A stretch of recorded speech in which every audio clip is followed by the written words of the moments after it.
2013. What a year. Ben Affleck became Batman, Breaking Bad and Dexter just had their finales, and Daft Punk released Get Lucky. But what else happened that year? Oh yeah, right, Tomb Raider got rebooted.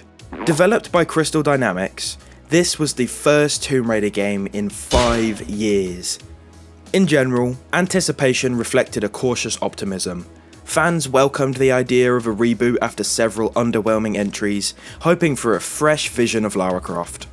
However, some original fans were understandably skeptical, questioning whether this more action-oriented, survival-driven Lara could uphold the legacy of the iconic adventurer. So did this reboot revitalise the series for the long-term fans, as well as bringing in a new fan base? Or did the reimagining fall flat?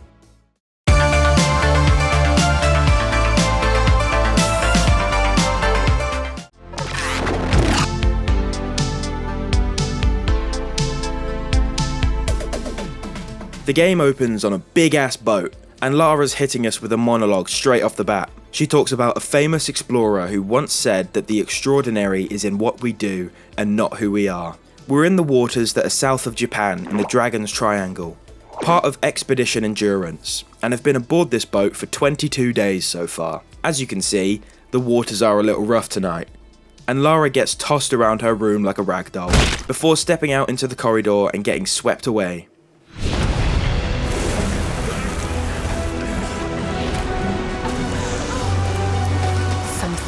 Pushes us.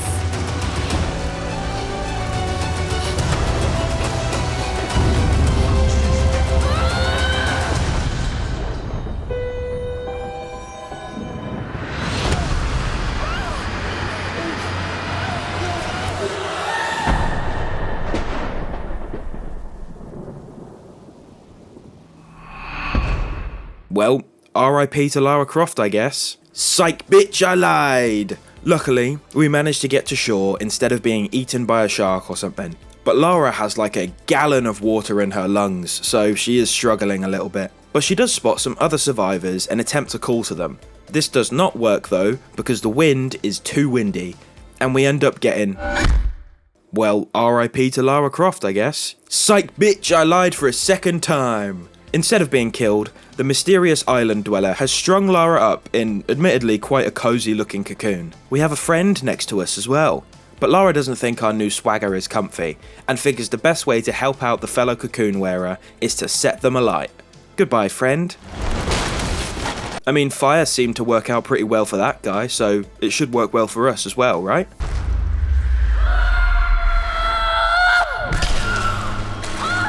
Maybe not. Let's just get that out of there. I guess the silver lining is that we are, in fact, free. And look at that, I've already acquired a torch. Things are looking up. Next on the agenda, burning this cloth and clearing my path. Oh shit! Oh shit, oh shit, oh shit! Yeah, bitch, get off me! I don't believe you, asshole! After getting through a drowned crawly hole, we come across our first puzzle of the game. It's not too bad though, this game doesn't have tricky puzzles. Just run over to these poles and burn them. This will release a cage hanging from the ceiling, causing a little scoopy thing to fall down into the water. This shows you that the cage is what makes the scooper move up and down. Knowing this, you can set the floating crates on fire. After doing this, you can jump on the cage, hoisting the scooper and dropping the dangerous boxes into a separate cage. Now shoulder barge that cage like it owes you money, and the fireboxes will slide past the waterfall and make their way towards the explosives. Wait, explosives? And with that, the cave begins collapsing, so we must make our great escape. But not before this douchebag comes back to grab at our feet again. Luckily for Lara, she has strong legs and she kicks the dude in the face, and this leads to his well-needed demise. And bam! We have escaped the cave-in. The first terrible situation now behind us. It's at this point I would like to say that this game is fucking beautiful. It still holds up so well, and it's 11 years old. Yes, I'm on PC and this is the definitive edition, but this edition only released a year after the original release, meaning that this is a 2014 game, and by god it's sexy. After resting on a tree for a moment, Lara spots a lifeboat, meaning there's more survivors, but they're not here, so we keep moving. Coming across a very old plane, This is the thing standing in the way of getting to the other side of this waterfall, and this means we have to climb it.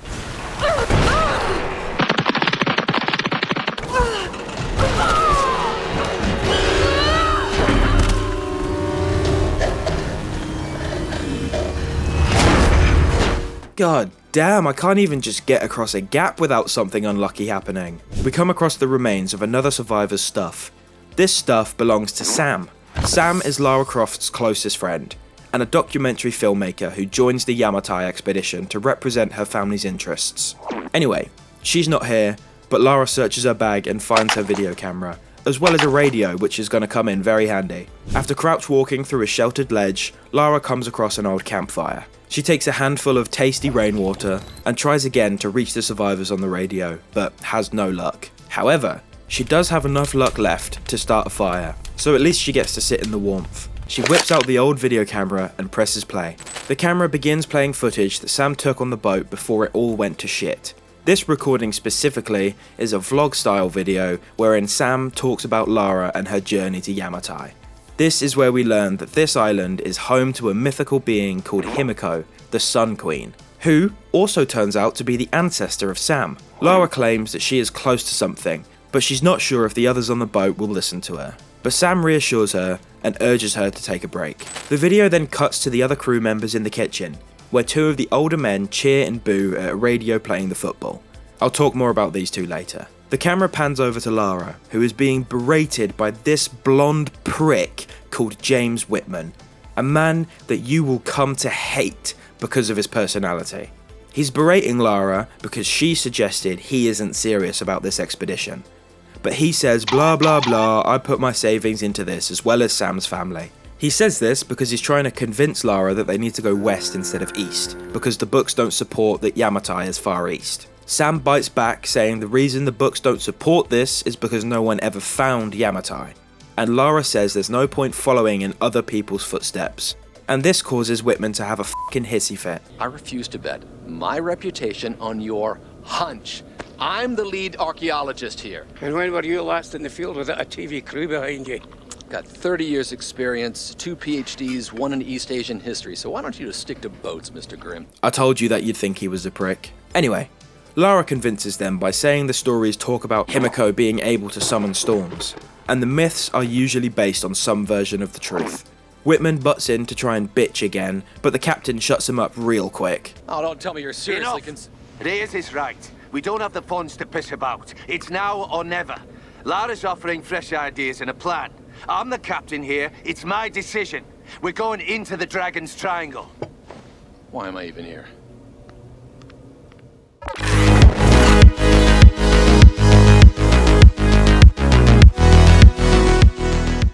Lara wakes up from her well-needed nap after a long night of watching recordings of her possibly dead friends, and she walks out from her overnight shelter into the now sunny woods. After venturing just a little down the hill, we come across an opening, but Lara notices a dead body hanging from a tree, and on this body, a makeshift bow. Whoa, our first weapon, you say? You best believe I'm going up there and snatching that. Hoya! Oh shit, I got it! Massive W! Oh, fuck. Well, at least we got the bow. As you can imagine, this bow works just like a bow. Whoa! It is really satisfying though.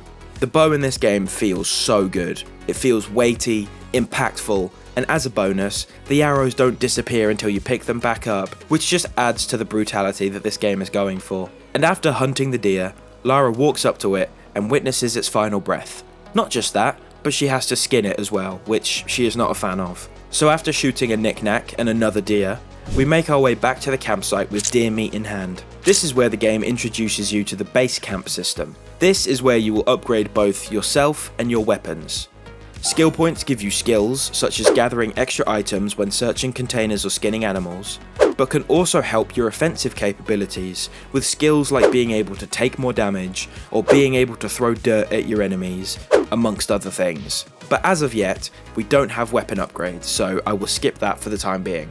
All of a sudden, a voice comes from the radio. It's Roth, the captain of the Endurance. He's using the radio to call for help, telling anyone who could be listening that his crew is shipwrecked on an island in the Dragon's Triangle. Lara calls out to him, and he asks if she's okay. she recounts her peachy story about waking up in a cave alongside bodies of others. In an attempt to calm her down, Roth tells her that he set off an SOS before they abandoned ship. Not only that, but he's been in contact with the other survivors and they're all regrouping at his location. He can't stray from that location, so Lara's gonna have to venture his way. Before signing off, he tells her to remember everything he taught her. So with that, she gets up and we continue our adventure. Once heading back down to the opening, we notice the door to the bunker has been opened, which isn't terrifying in the slightest. Oh yeah, and there's also music playing from inside.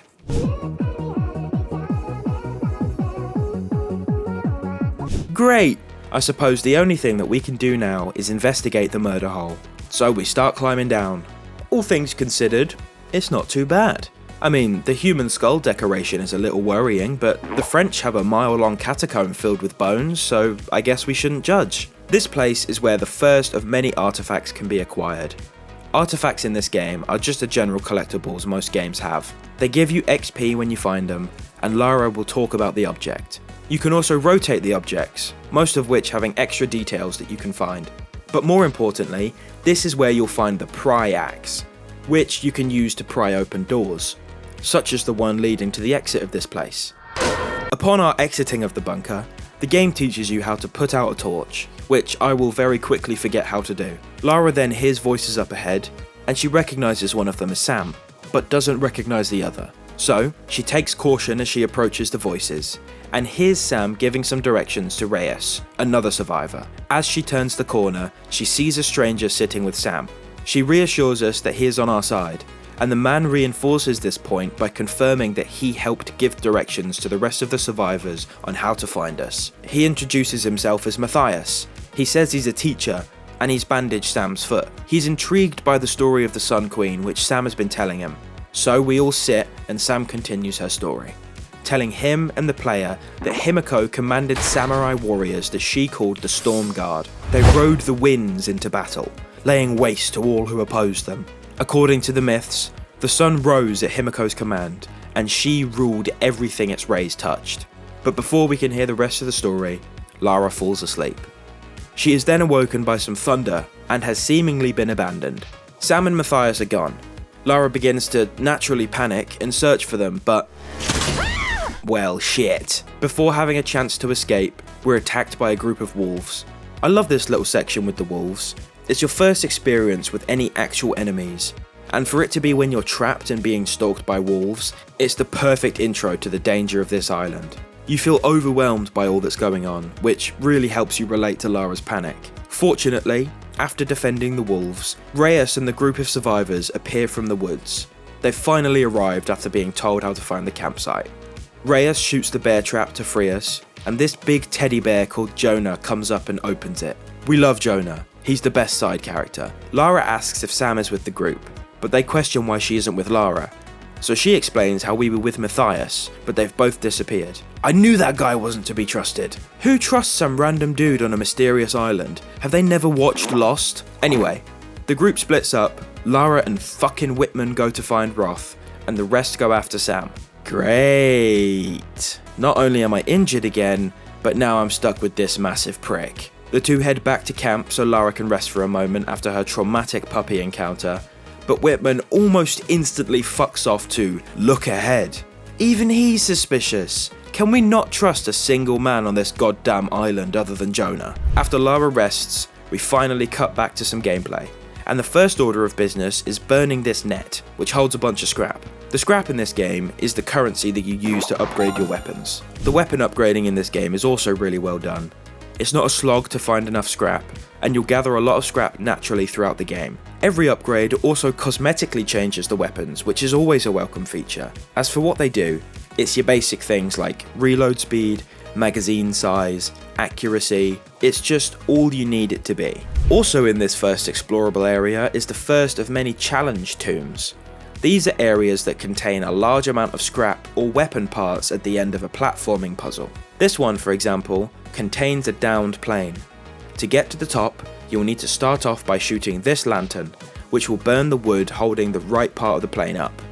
Once it has fallen, you can climb it, where you can shoot another lantern with a hanging body below it. Once that's done, you can jump onto the board, which will topple it. causing the center tree to catch fire, making the plane further unsupported. This third lantern will set ablaze the brazier below, also forcing it to drop. You can move the piece of wood out from below the brazier, allowing it to swing into the third and final tree supporting the plane. Without these supports, the plane does a full Titanic and breaks in half. The final piece to this puzzle is throwing another lantern through the door of the plane, which will burn the cargo that's stopping you from entering. Meaning, you can now climb the plane up to the temple containing the big ass fancy box.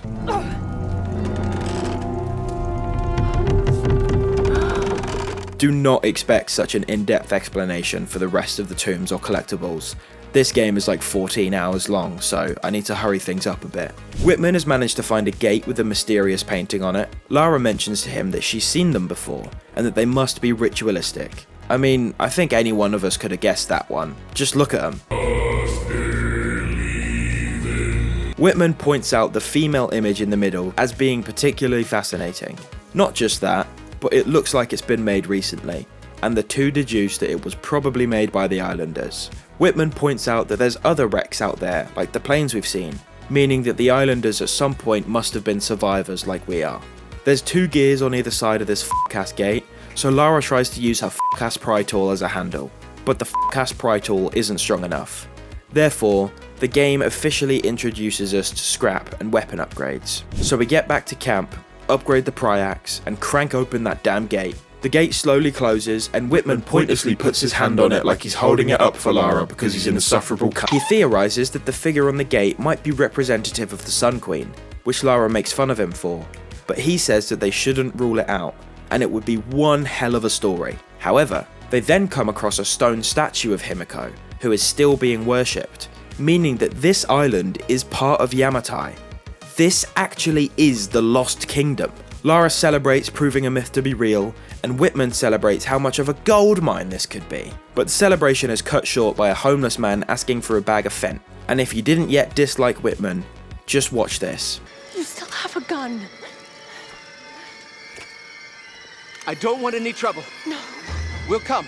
No. But I insist that afterwards you take us to whoever's in charge. What are you doing? Be quiet. No. I'm handling this. No. No! Please! Get off! King hell, Whitman. We would have been captured anyway. Least you could have done is shot a few of them. Or maybe you could have just saved us the trouble and stick some iron in your mouth and pull the trigger. The mercenary shoots some random geezer that we don't know, and backhands Lara in the face for literally no reason. He warns us not to move, but we don't have to listen to that. We slip into the ass crack of an old cabin, which turns out to be the perfect place to hide from Lara's pimp. Psych! He actually does have eyes, and spots Lara almost immediately. Oh shit, Lara, I hope you have a plan.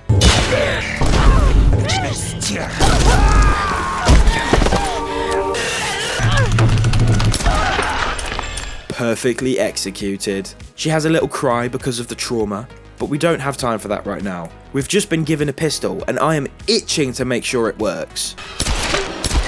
It works. After escaping into a house, the house catches on fire. My God! The game now takes a moment to teach us that the bow will kill enemies silently. Thank you, game.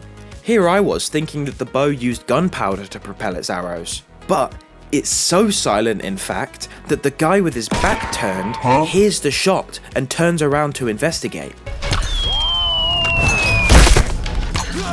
But with those homeless people no longer taking up space on the city streets, we make our way up to the rope ladder that one of the men kindly threw down. Roth calls on the radio to ask if we're okay because he can see the smoke, and Lara says that she's really not okay because people are dying left, right, and all over. But putting that behind us and climbing into a broken down shack, Lara shatters a lantern, which sets a barrier on fire, meaning we can now squeeze through. I'm sorry dude, but you really gotta get out of my way. You're telling me I need to climb that? Okay, let's get to it then. Don't worry about it, it's just rocks. Oh! Well, you know, you're not supposed to do that. Lara's ears listen to a few gunshots in the distance. Therefore, I think we should run towards them. Oh, it's Roth! How's it going, buddy? Your leg's looking a bit eaten. Lara provides what aid she can, and he tells her that the wolves took his pack, which has the lifeboat transmitter inside, as well as a bunch of medical supplies. And then he passes out. Oh, don't do this to me, you northern bastard. So our next destination is going directly into the wolves' den to get it back.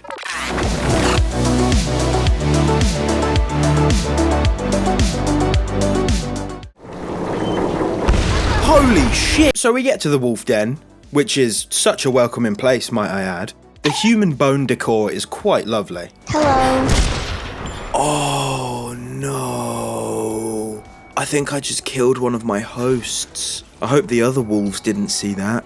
I'm just gonna grab this transmitter and some medical supplies and I'll be out of your hair within no time. Oh shit, oh shit, oh shit! Back up, bitch! I'm sorry for kicking you! Die! Roth, I got the med kit! Luckily, he's still breathing, so Lara patches up what's left of his leg and waits by the fire until he wakes up. As soon as she does, they get to planning their next move. Now that we have the transmitter again, the plan is to climb the extremely tall radio tower in the distance, because this should give us the best shot of broadcasting a strong signal. Before his leg was chewed on like a turkey leg at Disneyland, he was the one who would have been climbing the tower. But he says, "This is a Tomb Raider game, you need to be the one climbing that shit." And he gives her his climbing axe. Let's test this baby out. That's what I'm talking about, baby! I love the climbing axe. It adds a great layer of platforming to the game. After climbing many rock faces, you arrive at another group of enemies. Thank God, it feels like ages since I've been in a fight.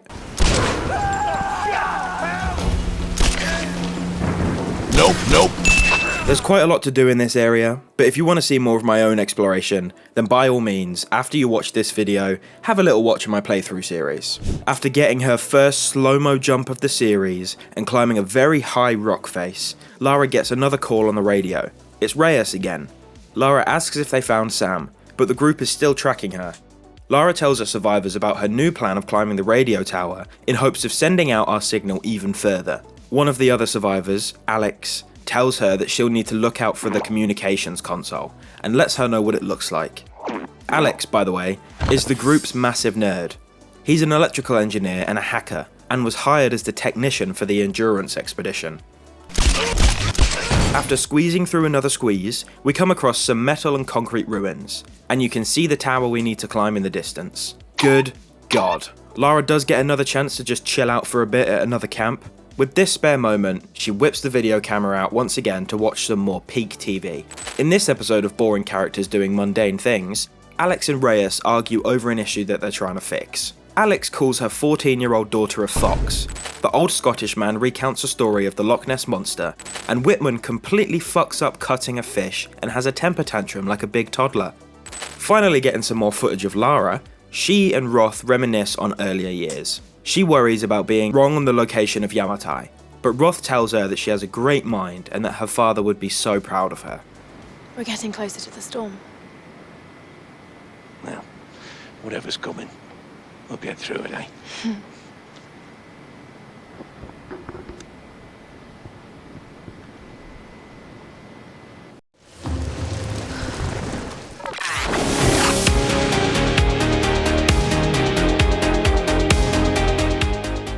With another wave of hope instilled in Lara, we use that to steamroll our way through another group of enemies like a ninja with a gun.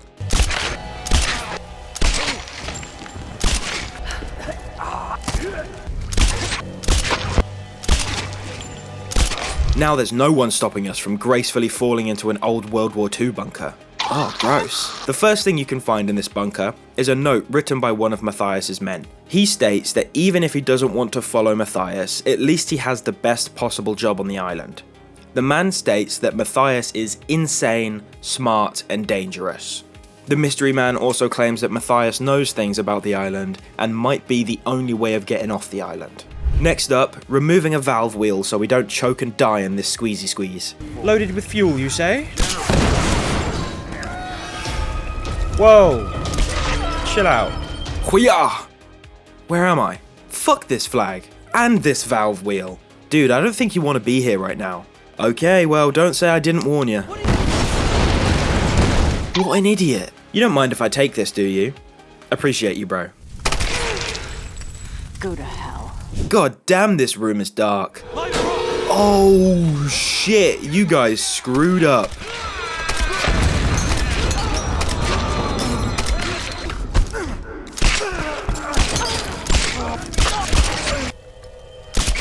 You guys are so generous for bringing me all this loot. Hell yeah, we found the control room. Let's go touch the console. Crap. Alex, bro, it's all fucked. What do I do? Unless you see a Radio Shack around, you're gonna have to patch it manually through the maintenance panel. Okay, that sounds simple enough. Oh, Lara, you're so naive. Come on, let's get out of here so we can recreate that movie Fall. I think this is my favourite part of the game. I've said it before, but I am such a sucker for snowy areas. Whenever I think about this game, it's always this section that comes to mind.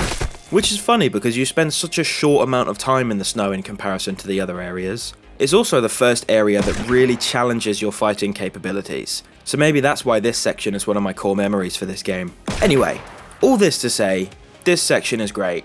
It gives you a big switch up not only in environment, but in challenge. Part of the challenge is this guy, the first armoured enemy. Thankfully, he doesn't have a gun, so he only tries to melee you. But to defeat him, you have to wait for him to swing at you, dodge his swing, and then you can blast the absolute shit out of him. And finally, after breaking through the cultist defense, we can start climbing the radio tower. When it comes to actually climbing the tower, it's just a glorified cutscene, with your input just being to hold forward and watch Lara climb the tower with suspense in your heart. Once again, this game proves how beautiful it is. I mean, just look at this scene right now, oh my god. Eventually we make it to the top of the tower, which thankfully still has its safety railing. Lara radios Alex to ask exactly what she needs to do. So, we get to twisting and turning the knobs until finding the signal. She sends out her message, and it's picked up by an aircraft that has been searching for us since the shipwreck. They have our approximate position, but we need to make a visual marker for them to follow.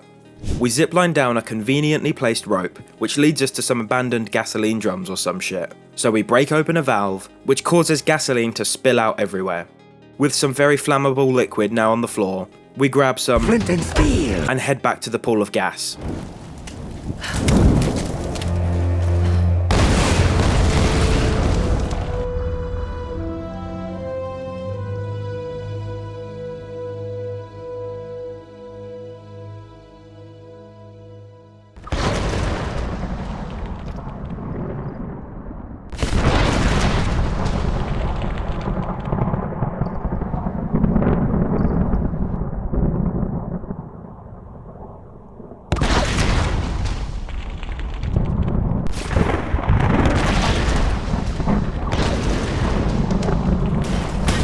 Oh my god. If you can't tell, this is what makes the reboot Tomb Raiders so goddamn cool.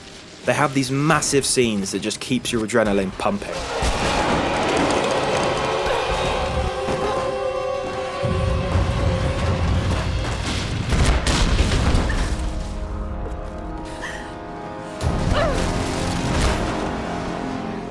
God, why am I being punished for trying to leave this goddamn island? Oh shit, is it because I've said goddamn too many times? No time to dwell on my divine punishment. Come on, Lara, we have to keep moving.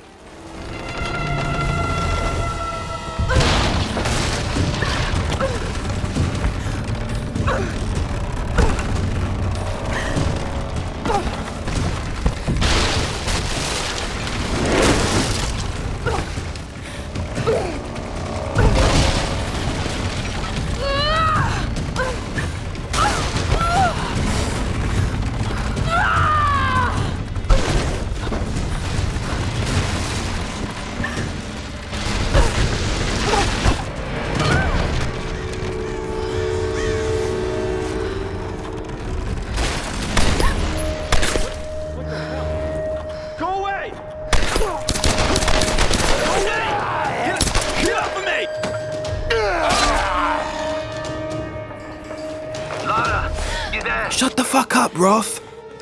Yeah, come on, dude, I dare you to fight me.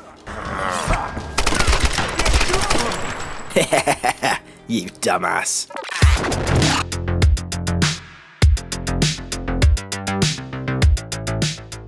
Roth radios to ask what in God's name just happened, and Lara explains how there was a plane and a storm, but those two things didn't merge well. Therefore, the plane had chosen to no longer be in the sky. But continuing our adventure, God damn it! Get me out of this thing, for fuck. There was one good thing that came out of being trapped like a rabbit though. We now get to use rope arrows. In this instance, we get to use the rope arrows to yank down entire huts that enemies are hiding in. But most of the time you'll be using the arrows for stuff like this. They're a tool for helping you with puzzles, used for making zip lines, or for pulling down doors. But that's not to say it's disappointing. You can still use them to pull enemies, but I'd forgotten about that feature until I'd already finished the game. But anyway, the rope arrows are awesome. Like literally every other piece of equipment, they make the gameplay better, more layered. After breaking a door and going through the small cave, we meet back up with Roth, who seems to have fashioned himself a crutch out of a tree. Good for you, man. Glad to see you're walking after having your leg look like a chewed chicken breast. Before they can have a pleasant conversation, the co-pilot of the plane sends out a mayday message. Lara picks up and asks where he is, and he tells us that he's lit a flare, which we can see on the other side of this little village. Lara wants to go and rescue him, but Roth says that she has to let this one go. She needs to make the sacrifice to just leave this man behind so they can focus on their own people. But she says fuck that, I can't just leave him out there. So we get moving to his position. Yeah. Did you hear that?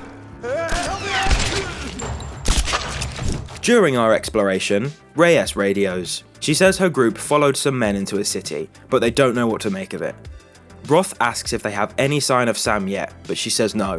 They also have no idea where Whitman is. But, in my opinion, I think we should just assume he's dead and forget he ever existed. Oh, check it out, another radio call.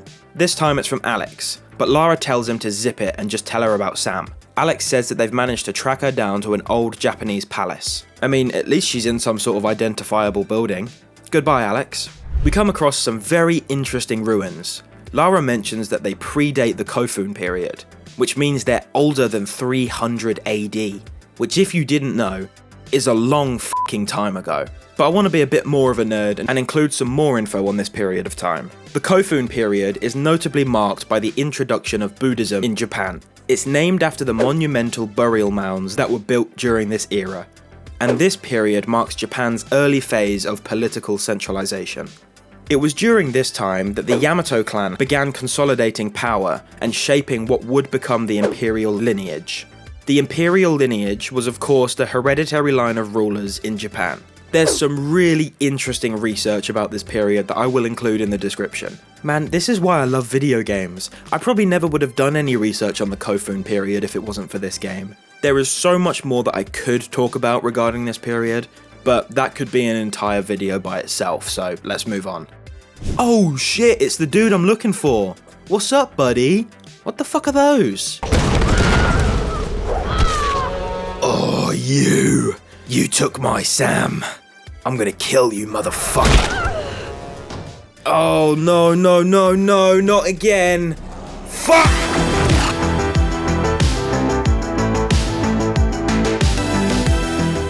Alright, Lara, come on. We got ourselves out of being stuck on one ceiling. I'm sure we can do it again. Oh, look at that. We found the pilot.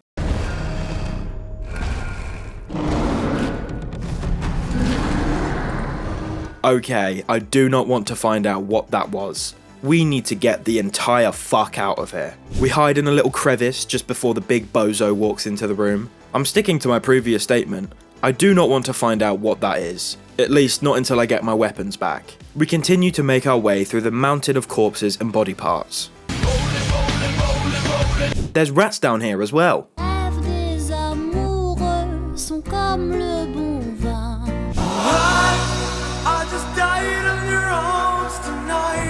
I'm sure you don't mind if I borrow this, do you, sir? As you can see, the shotgun is also used for platforming, as it can destroy wooden barriers that are in your way. However, the shotgun is usually absent for puzzles and more to remove the things stopping you from getting to the puzzle location. But you know what else it's good for? But rewinding. After finding the shotgun, we can climb through a little opening into a place that looks to double as both a tomb and a worshipping chamber. Looking at the statues, we can see that this is Himiko and her storm guards, meaning this could be Himiko's tomb. But let's confirm that theory, shall we? And you're really here? I mean, this is incredible though. This actually proves that the myth of Himiko and Yamatai is built off of truth. She and the island are actually real, and clearly there's still samurais on the island that protect her. Switching our gaze now to the murals on the wall, Lara deduces that these murals depict an ascension ritual. It's how Himiko chose her successor. But before she can investigate further, a group of pricks barge into our thinking time, but you already know how that ends. That definitely didn't go unheard, so let's bounce before the samurai bum rush us. I mean, I'm glad we're outside, but it's kind of worse out here than it is inside. This cutscene gives me anxiety more than any other. I mean, just look how precarious this shit is. But fortunately, it doesn't last too long. After climbing up this broken piece of walkway, it's not too far before you get a chance to go back inside. However, once you're back inside, there's some more homeless men waiting to stab you with dirty needles. But little do they know, I'm the homeless person they need to be worrying about.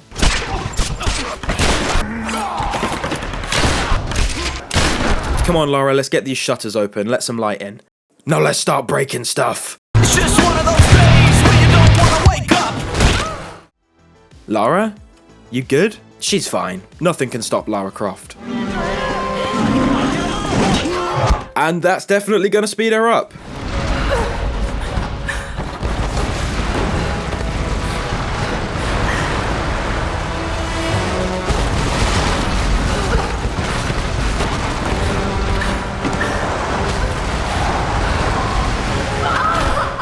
So you're going to want to try to avoid that, and once you do, you get inceptioned and thrown onto the wall, which is so cool.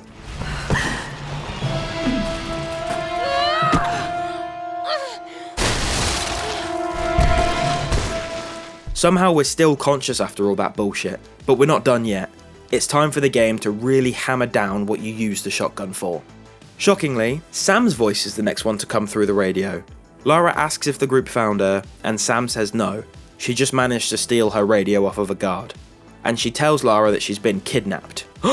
Really? Lara asks where she is, and Sam tells her that she's in some old Japanese temple, and the cultists keep talking about fire ritual. But before she can continue, a guard comes to check on her, so she has to quickly hide the radio. Something that I haven't mentioned is that after major events, when you sit at a campfire, Lara will reflect on the events that have occurred. These little dialogues are really nice to listen to, and they offer an insight into Lara's mental state in the moment.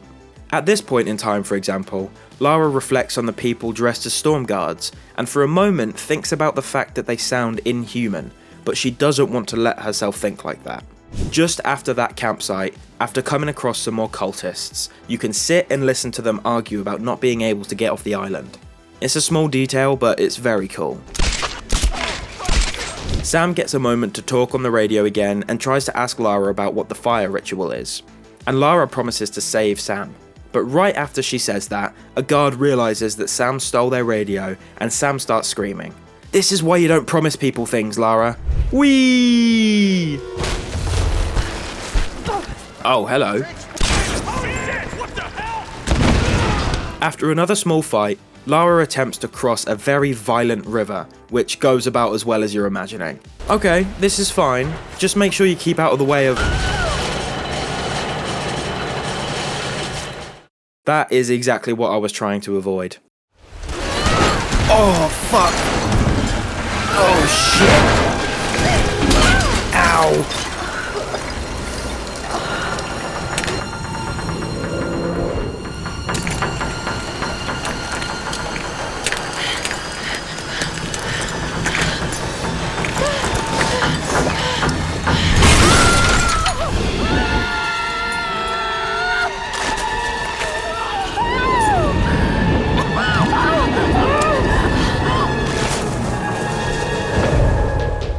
My god, that was tense. Thankfully, there's no danger when flying through the trees.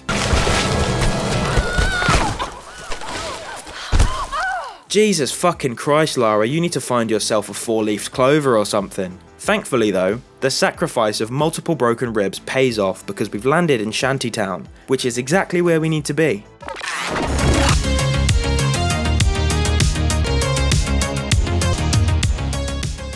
Trying to be the regular Tomb Raider right now isn't an option, considering Lara has broken probably every rib in her chest. meaning for the time being we are very weak. But this doesn't mean we can't still fuck shit up.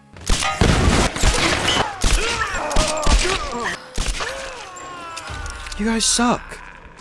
You suck. How many was that? 1, 2, 3, 4. There was a dude on the roof. 5. 5 fully grown men with guns, and me, a small broken woman, and I still win those fights. After regretfully jumping a gap, Lara has to fight through a few more cultists until she gets a moment to rip open the back door of an abandoned helicopter. Why are we going into this metal bird, you may ask? Well, Lara has a theory that there might be medical supplies on this bird. Boom, she was right. Shit, everything's empty. Desperate for a solution, Lara searches the body of the pilot until she eventually finds a lighter. With this lighter, she heats up the head of an arrow and...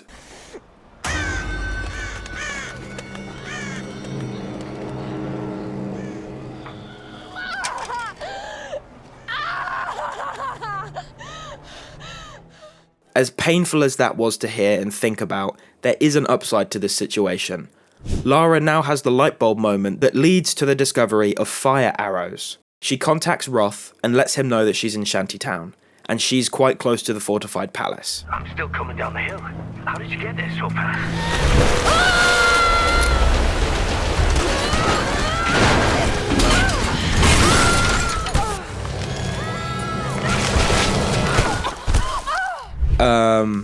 Don't worry about it. He says he can see the town and asks if we're near the large gate, which we are, and we plan on heading towards it. But before we get to come up with a plan, Lara is ambushed by some more hooligans who have now somehow got their hands on a flare gun. Unluckily for them though, we have the ability to cast Fireball.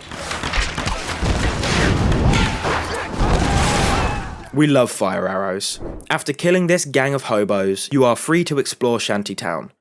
Shantytown is a really awesome section of this game. As much as I love the survival aesthetic of fending for myself in the woods, Shantytown is kind of the same as the woods. It feels claustrophobic as well as being open to exploration, with small paths and even smaller buildings. Plus, the verticality of Shantytown is great. Buildings have multiple levels to them, all of which are explorable. All this to say that the devs did an excellent job with Shantytown. I love it. As soon as you reach the exit gate, it shuts in your face, and you're once again ambushed. But at this point, what else were you expecting?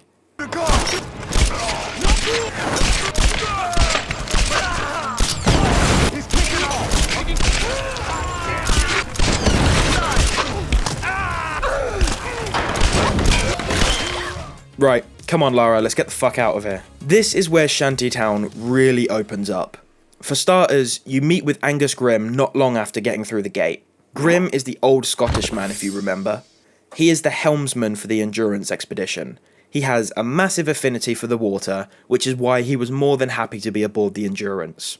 He is also a very close friend of Roth, and they both served in the Merchant Navy together, which isn't a military service as you're imagining. It's a term used to describe commercial shipping. Anyway, we get into another fight, this time with Grimm giving us support. But once we're done with that, we get a moment to catch up with the old bastard. Lara asks where the others are, but Grimm says that they're still locked up. But he does know where they are. Both survivors realise that Lara can't climb up from her current position, so Grimm points out an old cargo elevator system that the cultists have set up. So that's our next objective. Once again, you get your moment of exploration, and this section of Shantytown is also awesome.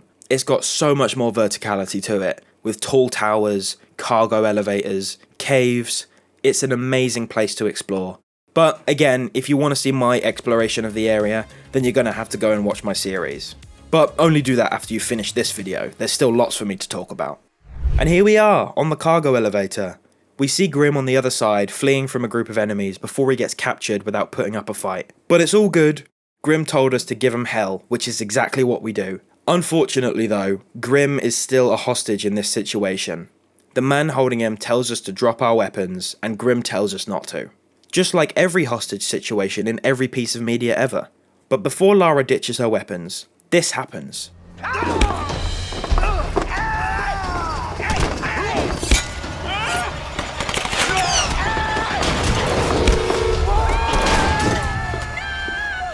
Now, you may be thinking there's a way for Grimm to have survived this, Surely he does, right?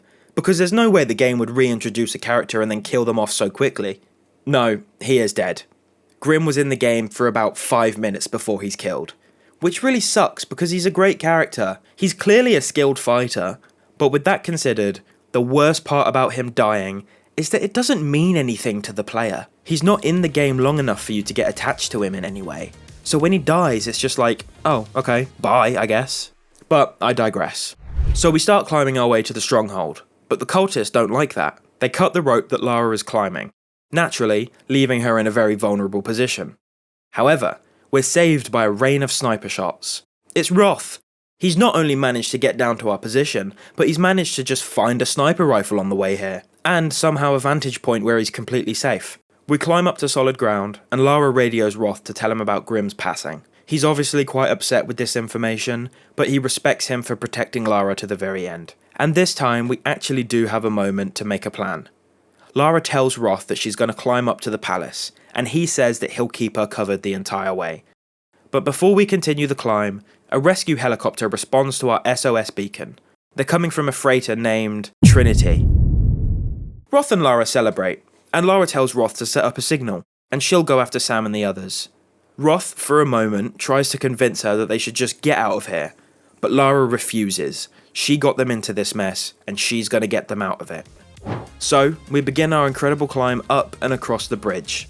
This section is awesome, and I'm really hoping the new James Bond game has this type of big set piece. I've already seen the gameplay of that section with the plane, and that's giving me massive Uncharted vibes. Dude, I'm so insanely hyped for that game. We're finally getting another massive action-adventure game.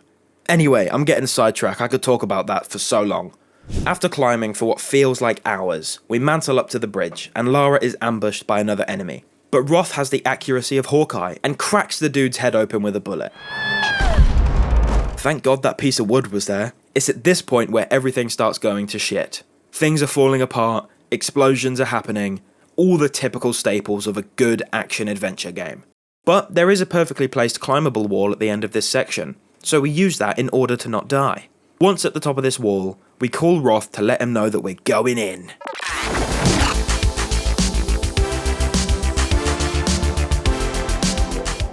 We start off this section by swimming through a flooded shaft. Not too long after arising from the water, we walk into another opening that contains more ancient statues, so we must be close to the temple. And here we are! Very shortly after leaving that room, we hear Matthias's booming voice travelling down the halls. He's giving a speech on how him and his men should feel special now that they're on the island. Apparently the Sun Queen brought them here for a reason.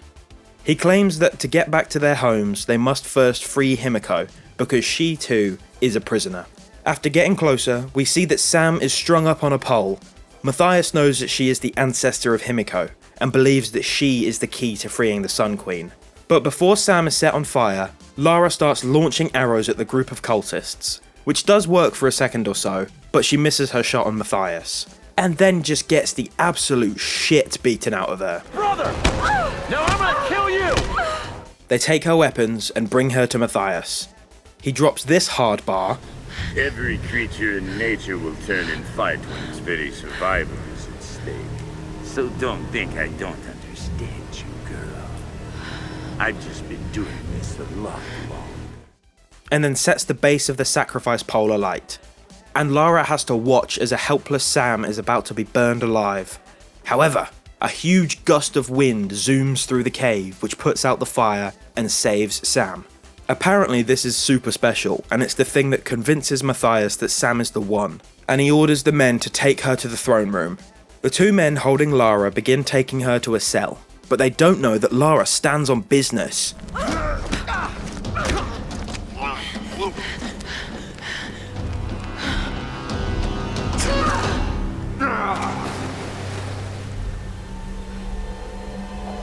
can't see the body. I don't think she'll survive the war. Oh hell yeah, Lara! You've reached your peak survivalist form. We start trudging through the waist-high pool of blood, and even when we're not swimming in blood, this cave is absolutely disgusting. Where the f*** could this amount of bones and gore possibly have come from? It's at this point where fire arrows get another reason to be used. They can now be used to ignite flammable gas. which is so great. Another way to cause explosions? Sign me up! This area is the turning point of the game. It's when it begins to go from plausible supernatural to definitely supernatural.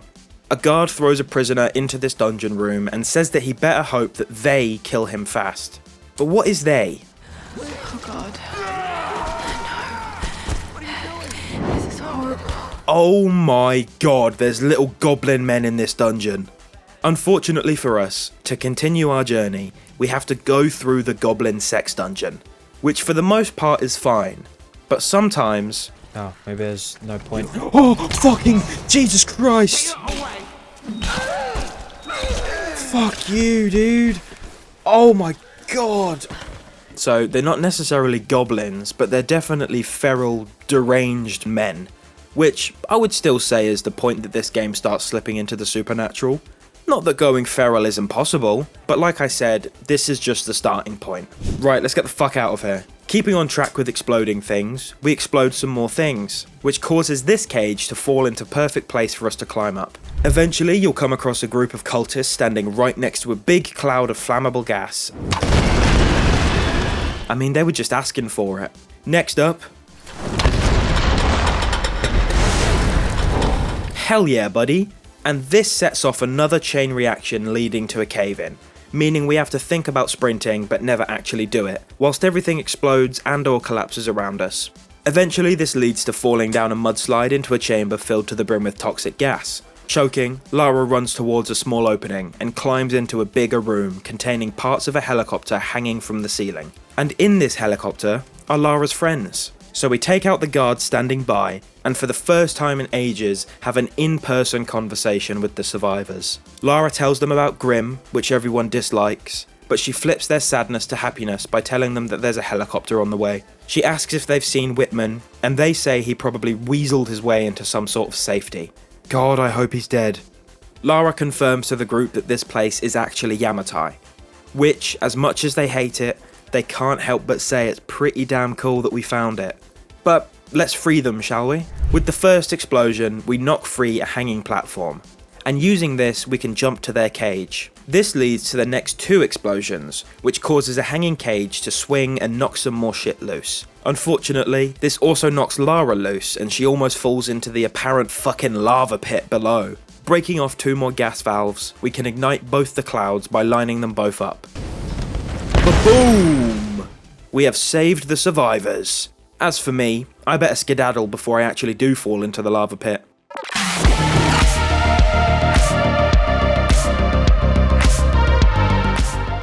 We fumble our way into the temple. However, everything is on fucking fire, so is it really great that we're here?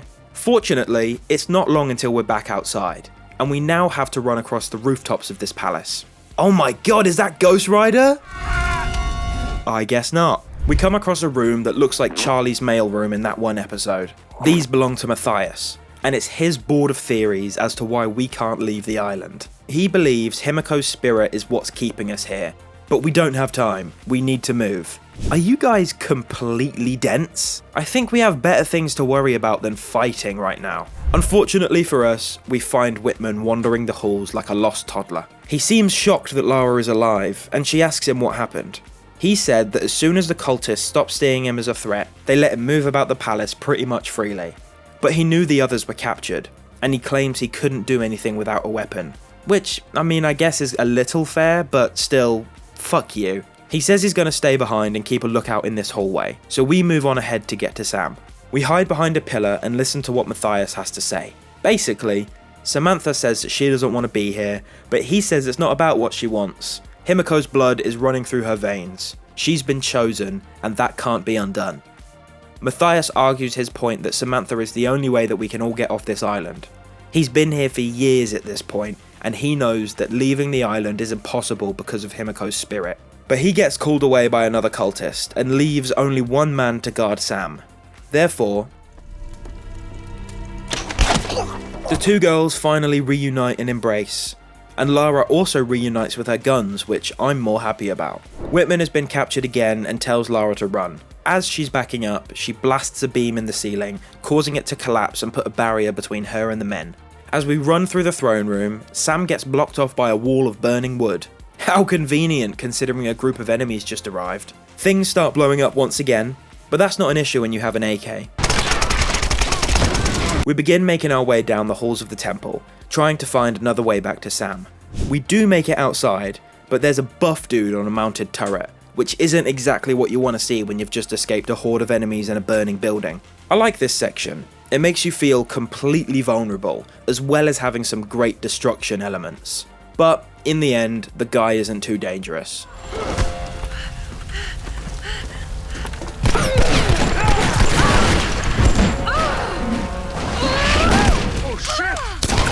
Oh yeah, mofo, we have a grenade launcher now. I don't think I need to tell you much about it. I mean, it launches grenades. We finally get eyes back on Sam. She's got her hands on a pistol and apparently is not afraid to use it. Ow! After another pretty big fight, we have to dodge another manned turret. But this time, we have a nade launcher.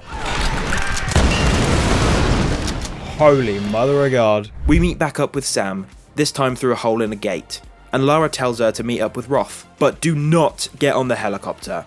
Lara's beginning to believe that we actually can't leave the island. We have another quick climbing session, before ziplining onto the bridge leading out of the temple, which causes another cutscene to trigger. Matthias aura farms and shoots one of his own men, but Lara's too cool to care, so she runs away, but unfortunately gets blown up.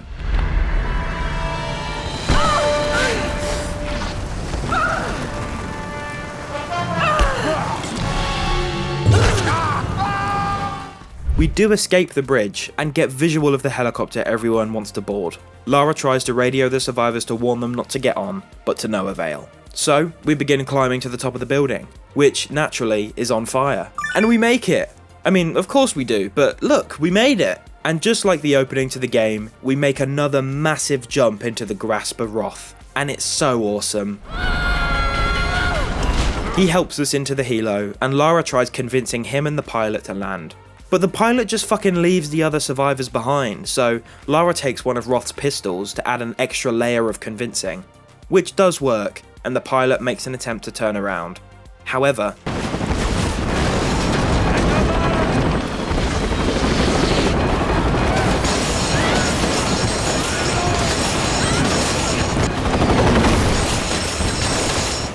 thankfully, this crash doesn't kill us like most helicopter crashes do, but that's not to say that we're fine. Roth is trapped under one of the blades, and Lara is, oh, dead. But Roth knows CPR, so he brings her back to life. We're not out of the woods yet, literally and metaphorically, because some of the cultists come out of the woods to kill us. Roth makes an attempt to fight them off, but apparently he has never once reloaded his pistols because he only has 3 shots and he misses one of them. And his punishment for this is an axe to the spine, which, sadly, is fatal. And this really is the end of Roth. I think this is the one death in the game that actually upsets me a little bit. Out of all the survivors, Roth is the only one that gets proper treatment when it comes to weaving his connection to Lara. I haven't talked about him yet, so I'm going to now. Roth was a former Royal Marine Commando, but eventually left the military to pursue treasure hunting and salvage work as a freelance expert in wreck recovery. He became so close to Lara and her father because he served as the guide and the protector for many of the expeditions her father went on, before eventually becoming her surrogate father and mentor when both of her parents died, which is where she develops her fighting and survival skills. His death is a cornerstone for Lara. Once again losing a father, she is forced towards becoming the survivor that she is destined to be. The survivors create a gravesite for Roth and set it alight. They discuss their next escape plan, and Lara tries to convince them that something isn't letting them leave. Reyes is very against this notion that something supernatural is happening, and says that she found a boat on the beach which she's going to fix, and we're going to get off the island before she storms off. The other survivors seem to believe it though. They notice that there's something seriously off with this island.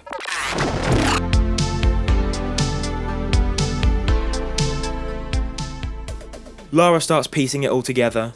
The storms must be linked to the power of the Sun Queen, and the monastery has a ritual chamber. If the Storm Guard are protecting it, then the answer to stopping the storms must be in there. She looks for a way in, and there's a hidden river entrance. So her plan is to help fix the boat at the beach and then take it to the hidden entrance. So after another 20 minutes of fighting, exploring and moving through caves, we get back to Shantytown. Woo! Yes! You can't look at this and tell me it's not so goddamn cool. Why did no one tell me Shantytown had a gondola system? This is gorgeous. How in God's name did they manage to build this? I know the towers were probably already here, but good God.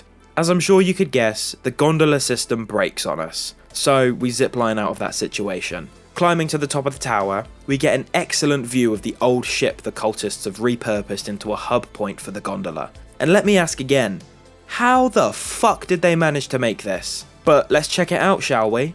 Before even getting down to the platform, cultists start getting into position and ziplining onto the barge.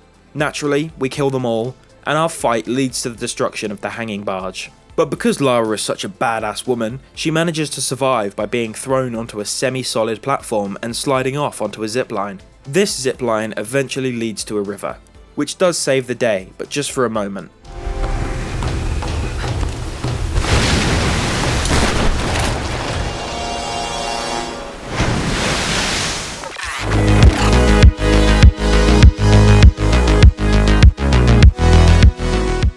Squeezing through a little crack, we get our first glimpse of the beach that everyone has made camp at. We catch up with the dudes and the dudettes. They're in the middle of trying to fix the boat. Jonah lets us know that Alex has gone back to the Endurance wreck to search for some tools. Lara and Jonah try to hoist the engine out, but shockingly enough, the two of them together don't have the sheer strength to lift a boat engine. So, in order to fix that issue, we're going to go and steal some pulleys from the old pirate ship on the shore. Because of course there's a pirate ship on the shore, so let's get it done. We kill one person, and then two, shoot down the pulleys, which causes the mast to fall over and create a bridge for us. Then a third, fourth and fifth man gets shot in the face, meaning that we can zipline back to the shore and give Jonah the pulleys. Boom! Sorted. Unfortunately though, Whitman shows up again. He's screaming for help and shooting at literally nothing and being chased by literally no one. He claims that he must have scared them off and that he's been running for miles. And you've barely broken a sweat. That's right, Lara, you call him out on his bullshit. Finally! She then accuses him of leading the cultists to her and Sam back at the palace, and he vaguely admits to something. He says he was told by the cultists that it was the only way for the rest of the survivors to live. I'm assuming he means giving up Sam to be a sacrifice. Reyes and Jonah try to calm down the situation. They are still willing to have Whitman as part of the group, but Lara's not having it, and says that she's going after Alex because he should have been back by now. But before we venture off, Jonah gifts us an absolutely beautiful compound bow. Thank you, Jonah. This is why you're my favourite character. The compound bow lets us shoot rope arrows directly into climbable rock faces. This means that we can now cross gaps that we wouldn't have been able to cross with our regular human legs. With our newfound ability, we launch an arrow into the side of an old World War II bunker, allowing us to hook to the outside wall and... So it turns out that if you die whilst you're trying to climb your way into this old bunker, your game just crashes and throws you back a couple of minutes. I have no idea why, or if it happens to everyone, but it happened to me. Hopefully for you though, you don't have to go through this, and you just get to climb into the bunker like a normal gamer who doesn't somehow kill themselves twice in a row. Expectedly so, there's a massive group of enemies just waiting for us to come along and kill them. And we oblige.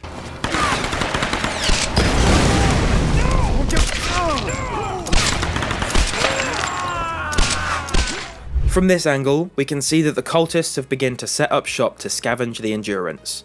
That has nothing to do with the story, I just think it's a neat detail. It's at this point in the game where we're introduced to a new enemy type, this big mofo. He also has a piece of gear that we can use. So let's get to killing, shall we? When it comes to actually fighting this guy, it's really nothing special. He does have a big health pool, and does use his armoured hands to cover his face. But it still just boils down to you just shooting him in the face. Which is fine, I mean, games can make every enemy something you have to shoot. But there's a few skills in this game where you can dodge and counter-attack. But why would I ever need to do that when I can just blast someone with a shotgun? Anyway, Lara kills Oliver Richter by ripping his throat out with her climbing axe, and immediately loots his corpse for this thing, the rope ascender, my favourite piece of non-offensive equipment. Not only does it allow you to pull heavy objects and rip apart cracked walls, but it lets you just shoot up any of the ropes in the world. Lara comes across her old quarters in the ship. This is a great scene, one that hammers down how much the island has changed her. We jump further down into the wreck and call out for Alex. He actually responds, which fills us with a glimmer of hope. However, he's trapped under some pipes that have fallen down. God damn it, Alex. I like this little room. You have a hook on the ceiling that is connected to a rail system, meaning you have to shift it around constantly and use it as a platforming object in order to get into the correct position to remove the barrier between you and Alex. Although, even when we do get to him, it's not a happy reunion. His leg is all fucked up and he's absolutely not going anywhere. Therefore, he gives his hero speech, the one where he says he's not going to make it, save yourself. So we take the tools, give him a little kiss, and get out of there. However, his method of saving us was to blow himself and pretty much the entire ship to smithereens, meaning that we have yet another section of running away from explosions and a crumbling environment. We do get to use the rope ascender though, so I can't complain much. Lara comes across an old logbook. Inside it is a journal written by a scientist in the before times. He writes about finding an old tomb, and claims that this discovery is the missing piece of the puzzle in order to control the storm. After one more fight, we get this gorgeous shot of heading back to the beach.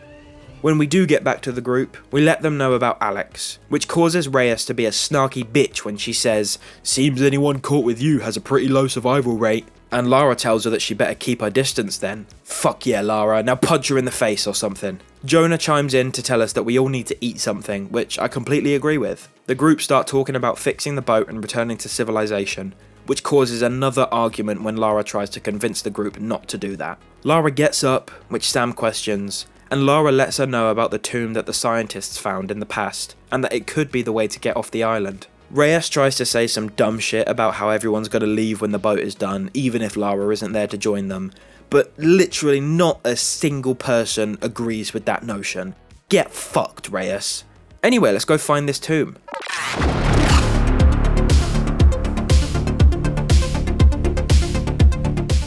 Starting off, we pry the old lever that's holding up the elevator, which causes it to come crashing down.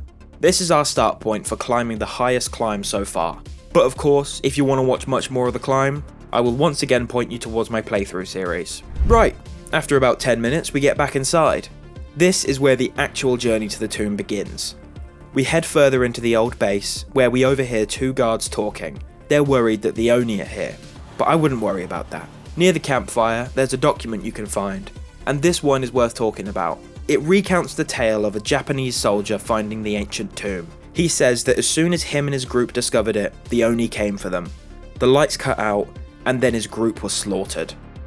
He notices how the Oni wore the armour of his ancestors and cut the men down with ancient blades. However, the Oni didn't kill all of the men. They left a few alive, including the man who wrote this journal entry, as well as a man named Osaka, who was then put in charge.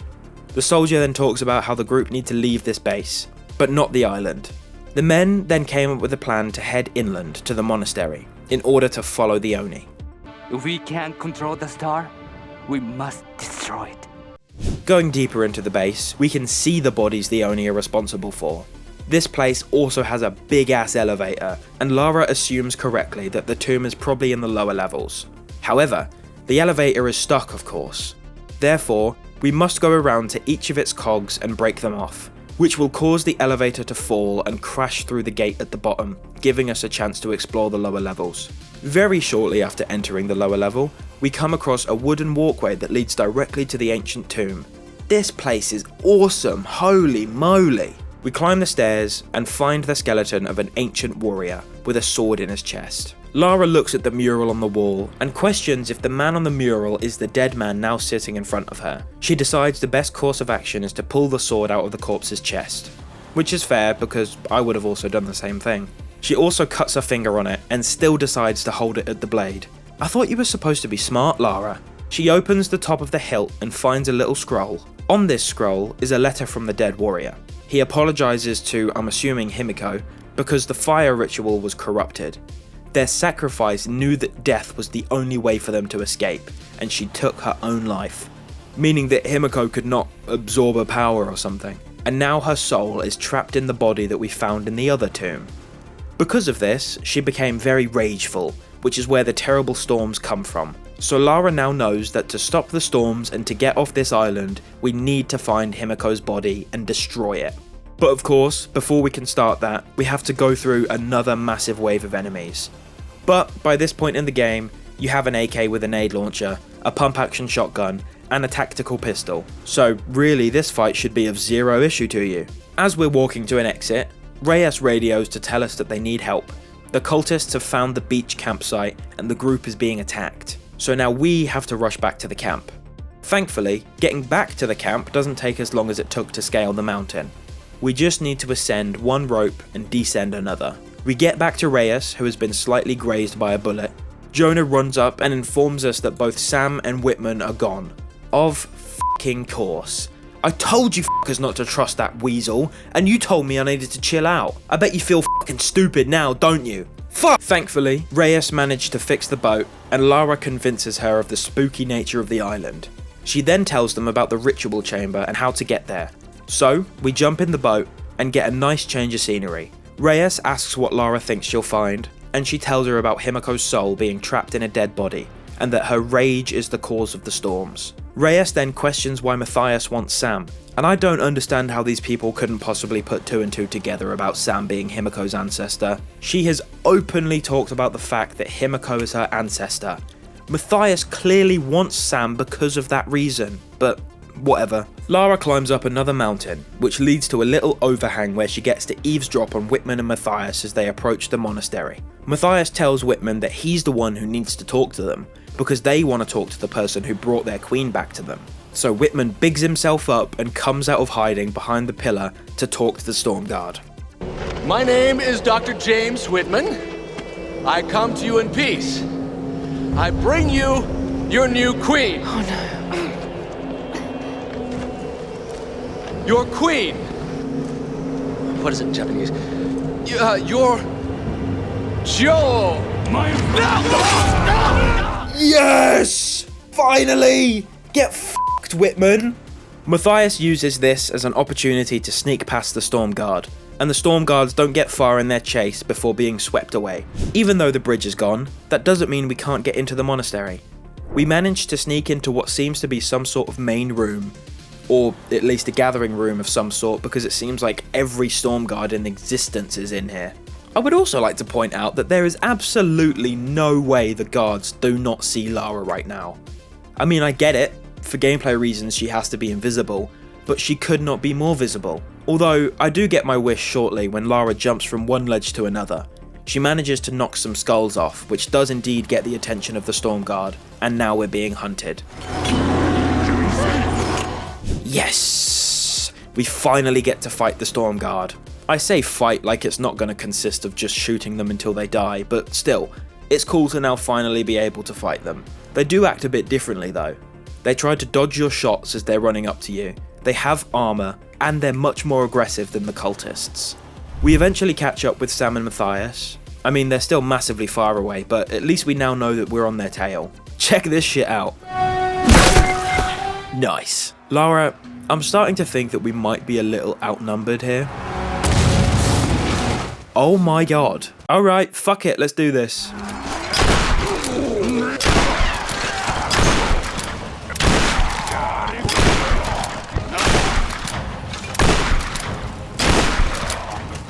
Oh man, I am so ready to fight you. Oh. Okay, cool.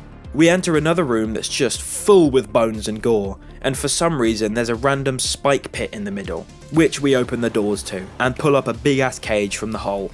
Using our new ascender, we can yank this cage towards us, which in turn breaks apart the back wall of this room. Now all we need to do is lower the cage and pull it towards us once more in order to jump on top of it.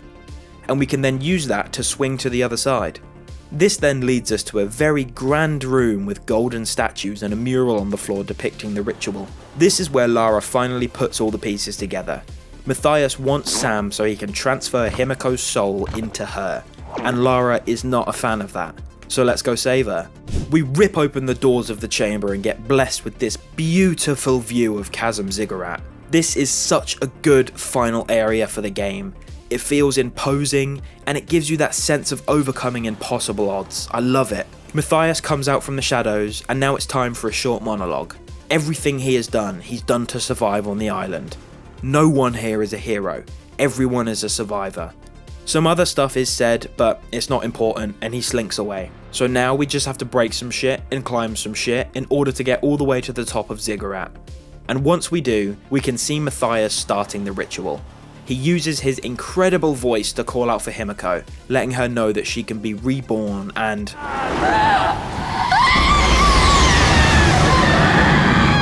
Holy shit! Remember when I told you that this game does eventually go full supernatural? This is that point. It obviously does start dipping its toes into potential supernatural elements, but it's at this point where it's like, holy shit, spirits are real and they have superpowers. Anywho, after that cutscene, the rest of the gameplay is one long fight, steamrolling your way through waves and waves of enemies. But one standout moment is actually getting a chance to fight the big boy Oni. I love this fight. I reckon a lot of love for it is because I'm super nostalgic for this game, but in my attempts to look at it without those rose-tinted glasses, I still think it's pretty good. As you can probably guess, it's not complex, but it is different. This Oni cannot be hurt from the front.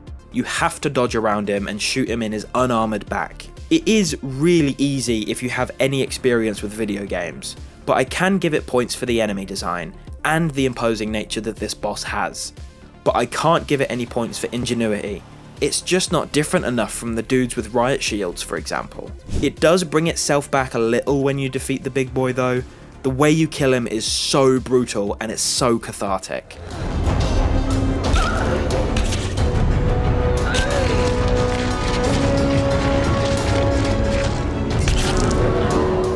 We finally make it to the ritual podium, and Matthias stops Lara from firing an arrow at Himiko, which makes us lose our awesome compound bow, and that makes me very sad. As far as a boss fight goes for Matthias, there really isn't one, it's just a glorified quick time event.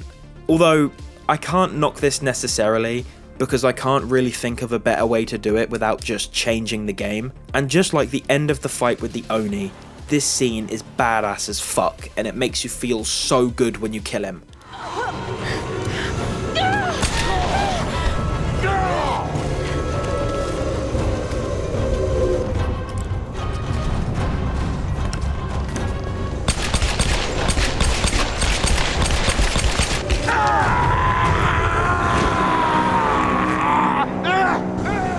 I mean, come on, that was sick. The classic dual-wield pistols, I get goosebumps every time I play this game. Lara approaches Himiko's body and uses her torch to stab her and set her ablaze. And it's actually kinda horrifying. Lara and Sam are reunited once again for like the 5th time, and it's a nice moment between the two, now knowing that they're safe. There's also a really great shot of the sun blooming out from the clouds directly onto the two women, signifying their triumph over Himiko and clearing the storm from the island. Lara brings Sam back to the boat, Jonah takes her and carefully lays her down. Lara lets the group know that she finished it and they're safe to leave, which is exactly what they do. The only survivors of the Endurance sail off into the sunrise, and Lara gives a lovely end of game monologue that sets up the second one. We cut to the survivors after they get on board a much bigger ship, finally safe from the island. One of the crew members lets Lara know that they'll be home soon. I'm not going home.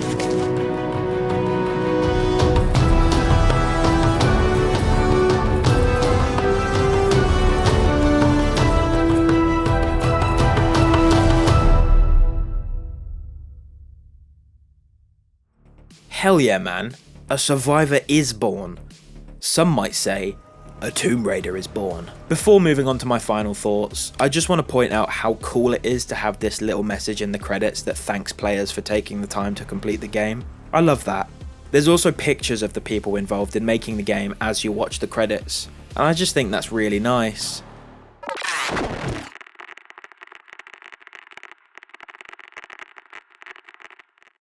I really love this game.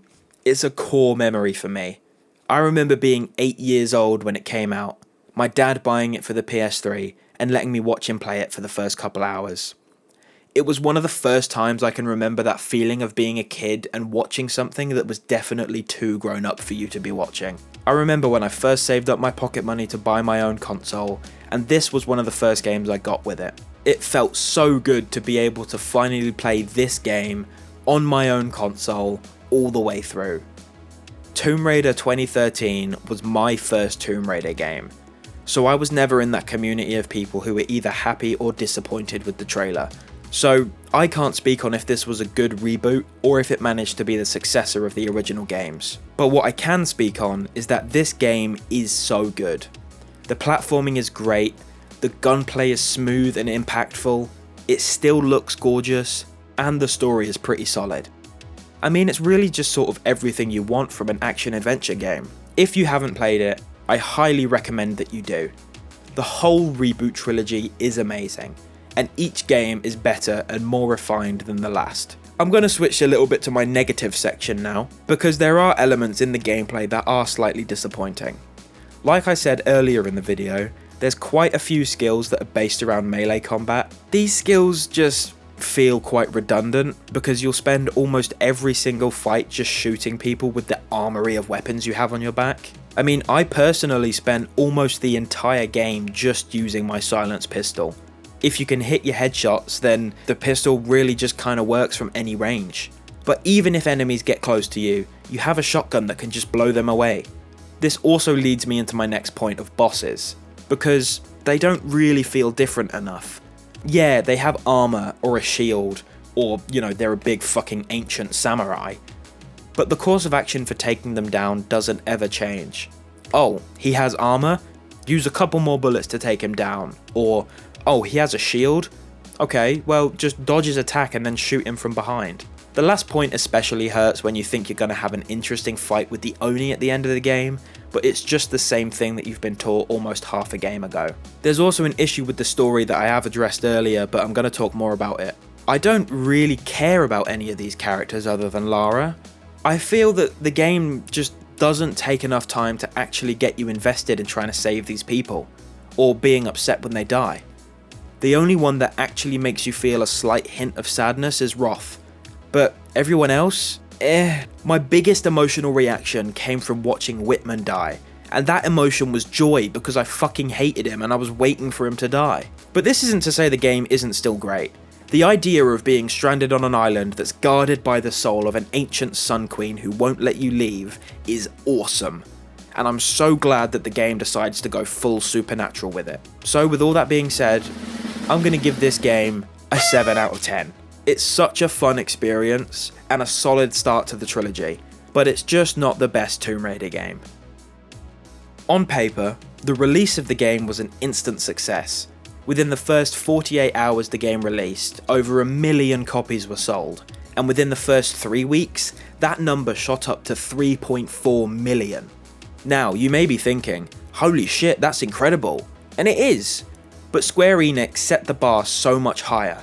The company had hoped for about 5 to 6 million copies sold within that amount of time. So, despite being extremely strong numbers, Square Enix branded the game as a disappointment. Alongside other underperforming titles, Square Enix posted a loss of over $130 million for the fiscal year, which triggered a restructuring of the company, including resignation of the company president, Yoichi Wada. Thankfully though, this didn't mean that we wouldn't see Lara Croft again. The company later went on to make 2 more games after this one. Rise of the Tomb Raider was released in 2015, and its sequel, Shadow of the Tomb Raider, was released in 2018. Not only that, but since its release, Tomb Raider 2013 has gone on to sell 14.5 million copies worldwide, which cements its status as the highest selling Tomb Raider game ever. It's kind of funny that this game was once dismissed as a misfire, but then eventually became the very thing Square Enix was hoping for all along. It revitalized the series and was a profitable cornerstone for the Tomb Raider franchise. It also sort of works as a metaphor for Lara herself. At first underestimated and doubted, only to rise back up stronger than ever and carving her name into history. I've not really got much to say now, so all I'm going to say is that I hope you enjoyed this video. As I'm writing this line, I am on page 36 of my script, so I'm pretty sure that it's my longest video, but I'll leave the editing Nokkaribi to confirm that. Anyway, this is my new current franchise set of video essays. So I hope you're a Tomb Raider fan because I've already recorded the second and third games. I just need to write the scripts. I have so many games that I want to record and talk about right now, so I have no idea what's going to be coming next. I barely have a plan when it comes to just playing the games, so it will be much of a surprise to me as it is to you. But with that being said, I hope you enjoyed this one, and will enjoy whatever I decide to make next. Goodbye!